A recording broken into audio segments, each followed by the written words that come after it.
काल के चिल्लाने की आवाज सुनकर राघव अपने कमरे से बाहर आया। बाहर आते ही राघव ने देखा कि सिया की आंखों में आंसू थे और वो नम आंखों से दादी की तरफ देख रही थी। सिया के उदास चेहरे को देखकर राघव सिया की तरफ देखते हुए बोला, क्या हुआ सिया, सब ठीक तो है ना? तुम ऐसे घबराई हुई क्यों हो? और दादी को क्या हुआ? सब ठीक तो है ना? कहीं कोई गड़बड़ तो नहीं है? राघव के इतना बोलते ही दादी ने राघव को सच बताने के लिए उसकी तरफ देखा और सच बताने के लिए अपना मुंह खोला ही था कि तभी सिया ने दादी के हाथ पर अपना हाथ रखा और दादी को चुप कराते हुए बोली, नहीं राघव, ऐसा कुछ नहीं है, सब ठीक है। वो बस दादी की आवाज वापस आ गई थी, इसीलिए दादी को देखकर मेरी आंखों में आंसू आ गए। सिया ने जैसे ही राघव को बताया कि दादी ठीक हो गई तो इतना सुनते ही राघव दौड़ता हुआ दादी के पास आया और दादी को अपने गले लगाते हुए बोला, सच में दादी आप ठीक हो गई हैं? इसका मतलब अब आप बोल सकती हैं दादी। थैंक यू भगवान मेरी दादी को ठीक करने के लिए। राघव को ऐसे खुश होते देखकर दादी ने राघव के सिर पर हाथ फेरा और मुस्कुराते हुए बोली, हाँ मेरे बच्चे, मेरी आवाज वापस आ गई और अब मैं बिल्कुल ठीक हूँ। इसलिए तो खुशी के मारे सिया की आंखों में आंसू आ गए। राघव दादी को आगे कुछ बोलता उससे पहले ही उसके फोन पर किसी का कॉल आ गया। उसका फोन जोर जोर से वाइब्रेट करने लगा।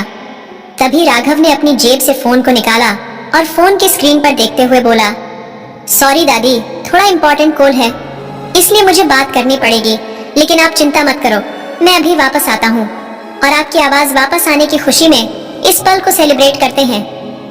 इतना कहकर राघव दादी के पास से उठकर हॉल से बाहर चला गया।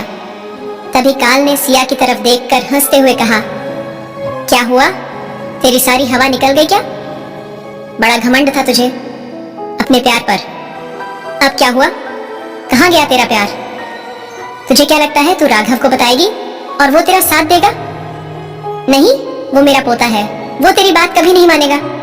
काल के इतना कहते ही सिया गुस्से में काल के पास आई और दांत पीसकर बड़बड़ाते हुए बोली, तुझे क्या लगता है काल कि मैं राघव को ये बता दूंगी कि तू काल है तो वो मेरा यकीन ना करके तेरा यकीन करेगा? अगर तू ऐसा सोच रहा है तो तेरी सोच गलत है। मैंने अपने राघव को कुछ नहीं बताया क्योंकि मैं उसे खुश देखना चाहती हूँ। अगर उसे पता चल जाता कि उसका दादा ही काल है तो राघव टूट जाता। तुम शायद नहीं जानते काल कि राघव अपने दादाजी से कितना प्यार करता है, और अगर मैंने उसे बताया कि उसका दादा मेरा सबसे बड़ा दुश्मन है तो वो बुरी तरह से टूट जाएगा।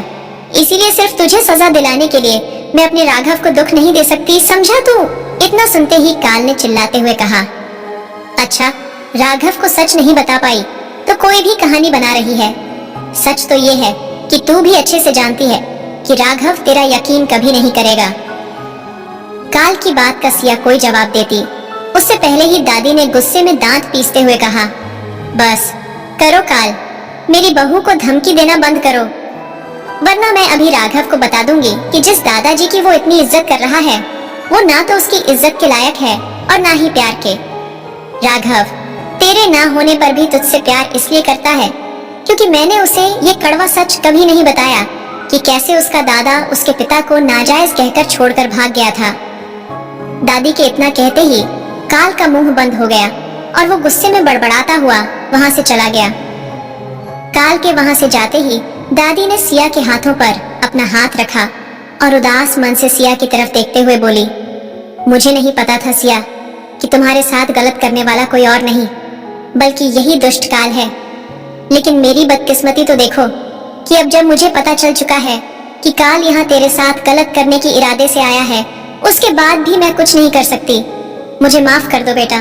दादी की बात सुनकर सिया ने दादी की तरफ देखा और मुस्कुराते हुए बोली, नहीं दादी, आप माफी क्यों मांग रही हैं? इसमें आपकी क्या गलती है? ये सब जो कुछ भी मेरे साथ हो रहा है वो सब मेरी किस्मत है और अब तो मुझे इन सब की आदत सी हो गई है।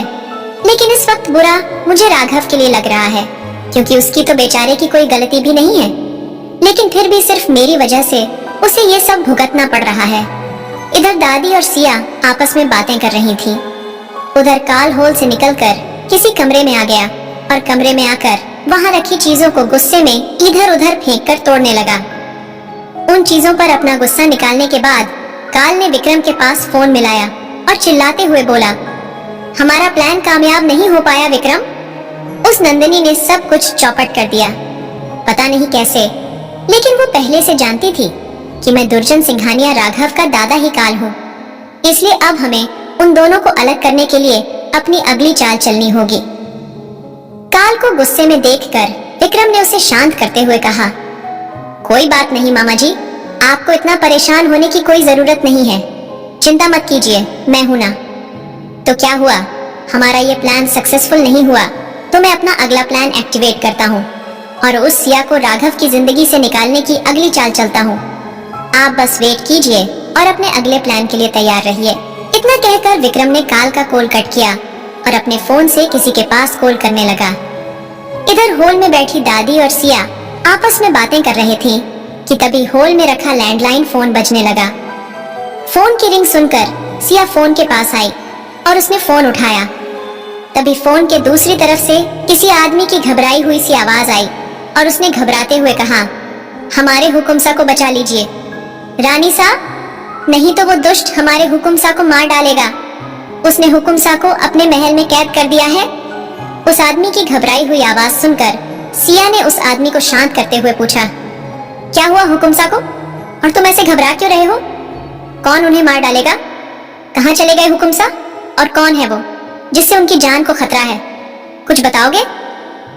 सिया की बात सुनकर फोन की दूसरी तरफ से उस आदमी ने घबराते हुए बोला, रानी सा, वो हुकुमसा गांव वालों के कहने पर उस दुष्ट काल के महल में चले गए थे, क्योंकि वो काल उस गांव की औरतों को अपने महल में उठाकर ले जाता है और फिर उनका गर्भपात करवाकर उन्हें अधमरी हालत में फेंक देता है।